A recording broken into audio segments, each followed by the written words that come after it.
The citadel of commerce, known in less chaotic times as the Grand Atrium Mall, was now nothing more than a cavernous, four-story cage of pure conflict. The air, thick with the smell of scorched plastic and rendered graphite, vibrated with the sonic boom created by 1,000 minimalist battles occurring simultaneously. This was the stickman attack, a war measured not in flesh and blood, but in clean lines and shattered geometry. Vex, a veteran of the blue faction, stood near the fragmented remains of the central fountain. His structure was simple. A circle head, a vertical line torso, and 4 appendage lines that moved with impossible speed. His armor was a single stroke of hardened cobalt, and his weapon, the Edge of Clarity, was a graphite katana polished to a razor brilliance, capable of slicing the structural integrity of an enemy clean out of existence. The invasion had been swift. The red lines, relentless and numerous, had punched through the main facade in a tidal wave. They fought with brutal efficiency, their primary objective being erasure. Vex parried a heavy impact hammer swing aimed at his midline. The clang was sharp, a high-pitched metallic ping against the obsidian graphite. The red line wielding the hammer was robust, thicker than Vex, labeled heavy by his structural design. Vex didn't waste movement. He ducked under the return swing, used the flat of his blade to propel the red line backward into a stack of abandoned holiday displays, and then completed a swift, low circular cut. Where the red line had stood, there was now only a momentary visual glitch, followed by non-existence. The mall absorbed the fallen. East Wing is compromised. They've got plasma coverage on the stairwells. The frantic, compressed voice of a subordinate crackled over Vex's limited internal comms, denoted by a temporary dashed line over his head. Vex glanced toward the atrium ceiling. The red lines were already establishing firing positions near the second-floor jewelry kiosks. Their weapons, miniature, focused beams of charged red light, streaked through the open space, carving geometric patterns into the marble floor where blue lines had moments before been standing. "We move to the escalators," Vex ordered, his voice a tight, high-frequency hum. "Suppressors on me. We are taking the food court. Level 2, the buffet of bloodshed." The journey to the second floor was a desperate vertical scramble. The escalators, once symbols of consumer ease, were now angled kill zones. Vex led a squad of 12 blue lines, their shields, basic square constructs, deployed to soak up the steady stream of plasma fire. Vex, treating the steps like hurdles, used the ascending motion to his advantage. 2 red lines, armed with crude bows drawn taut with black lines of carbon fiber, attempted to pin the blues down. Vex threw his katana skyward. It spun, a perfect graphite helicopter blade, slicing through the tight bowstrings and causing the weapons to snap back violently into their wielders' structures. Before the sword's spin ended, Vex had leapt onto the handrail, sprinting the final meters of the ascent with uncanny balance.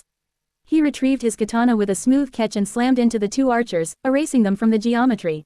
The second floor opened into the infamous food court, a chaotic grid of seating arrangements, sticky floors, and volatile discarded foods, the only element in the mall not composed of clean lines. The red lines had fortified the central seating block, using flipped tables as barricades. They had heavier armaments here, mostly short-barreled scattergun lines that sprayed high-velocity pebbles of compressed plastic. "Scatter. Use the kiosks for cover," Vex yelled, diving behind the shattered remnants of a walk-and-roll stand. The battle instantly devolved into extreme close-quarters mayhem. Blue lines, armed with customized frying pans stripped from the restaurant decor and sharpened into crude melee weapons, charged the tables. Vex watched a blue line get struck by a volley of plastic shrapnel. The blue line flickered, the edges of his structure blurring as he was destabilized, but before destruction, he hurled a deep fryer basket filled with boiling, stick-melting oil over the blockade. The ensuing scream was a high-register whine. The oil, a viscous, toxic yellow substance in the stick figure world, dissolved the stability of 3 red lines instantly. Seizing the disruption, Vex sprinted low to the ground, sliding under a table and emerging behind the red fortification. He located the squad commander, a red line with 3 extra thick vertical strokes denoting rank. The commander attempted to draw a sidearm, but Vex was already in motion. 1 lightning-fast stroke separated the commander's circle head from his line torso. The structure immediately collapsed. The remaining Reds, demoralized by the loss of command, attempted a disorganized retreat toward the central staircase leading to Level 3, the domain of electronics and entertainment. "We push them into the arcades," Vex pressed, wiping the residual yellow oil from his blade. "They won't survive the feedback loop." Level 3, Voltage and Vertigo. The 3rd floor was a shimmering landscape of high-definition screens, flashing neon, and volatile electricity. The Arcadian Palace, situated directly across from the massive Electro Mart, was the target. The retreating red lines were now making a desperate stand inside the Electro Mart, using stacks of massive, ultra-thin flat-screen TVs as defensive walls.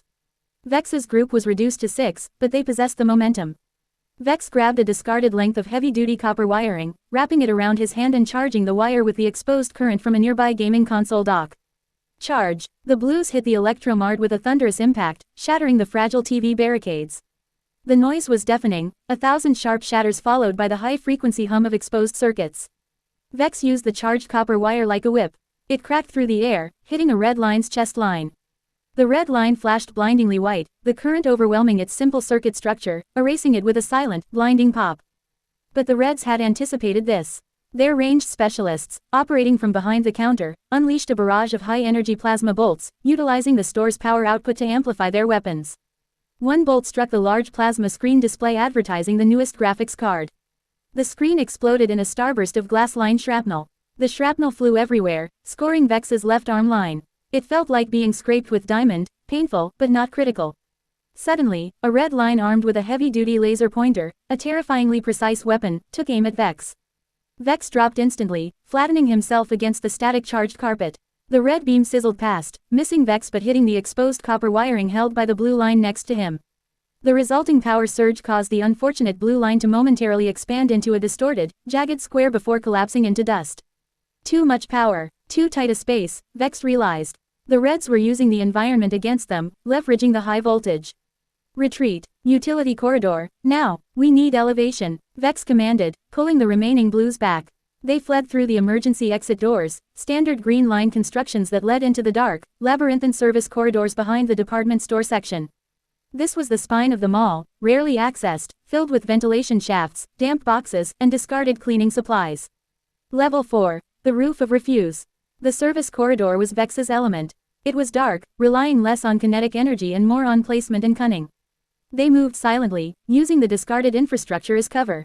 Vex discovered a cache of heavy artillery left over from a previous engagement, 3 bulky, handheld missile launchers designed to fire small, high-density spheres, the erasers, capable of blowing a temporary hole in the ceiling structure.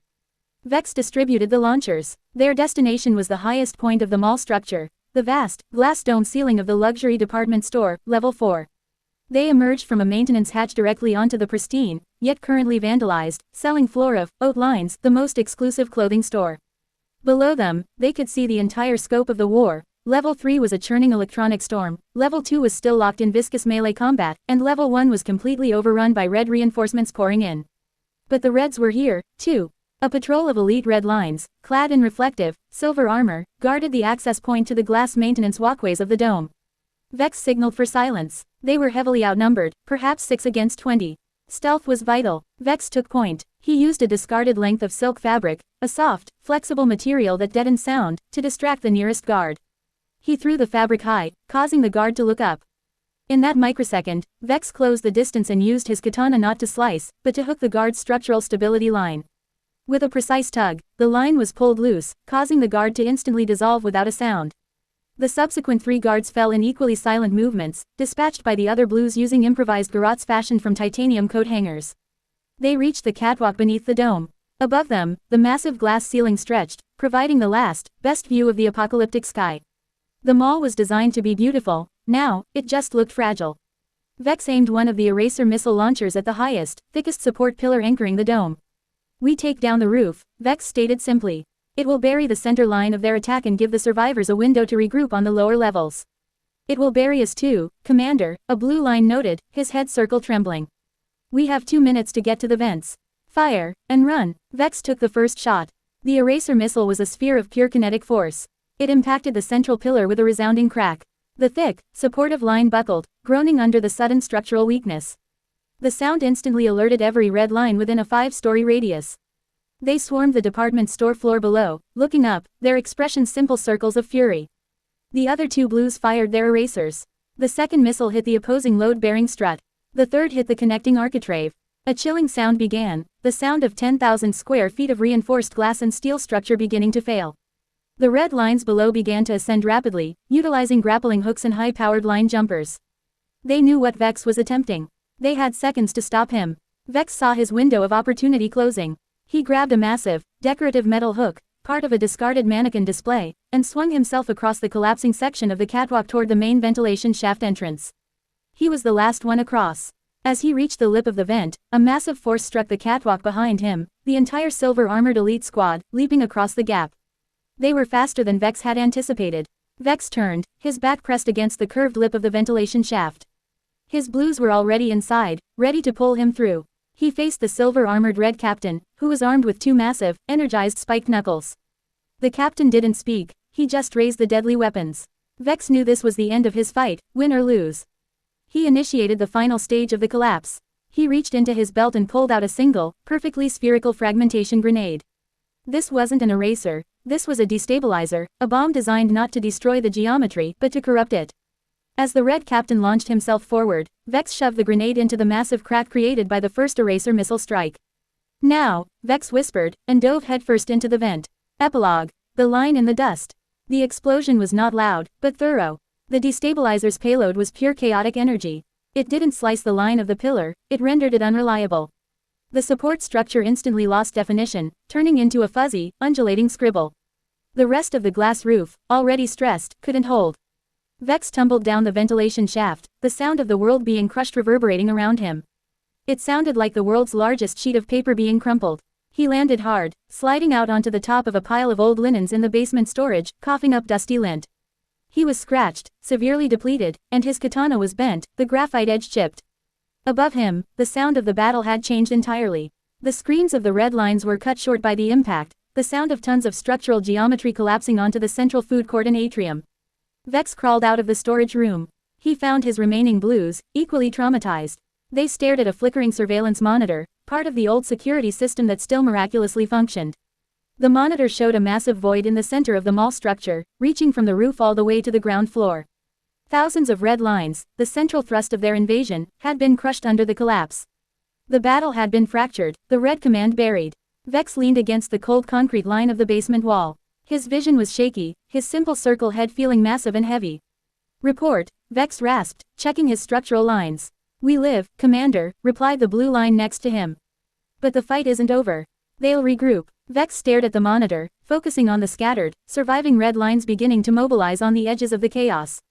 He knew the cost of victory in the stickman war. It was never final. "We find the central utilities. We gather what's left," Vex said, pushing himself back to his feet, his bent katana held ready. "The citadel of commerce is still standing, barely. We are the lines that hold it together." And Vex, a single line in a world of endless conflict, limped toward the next fight, the fight to redraw the world.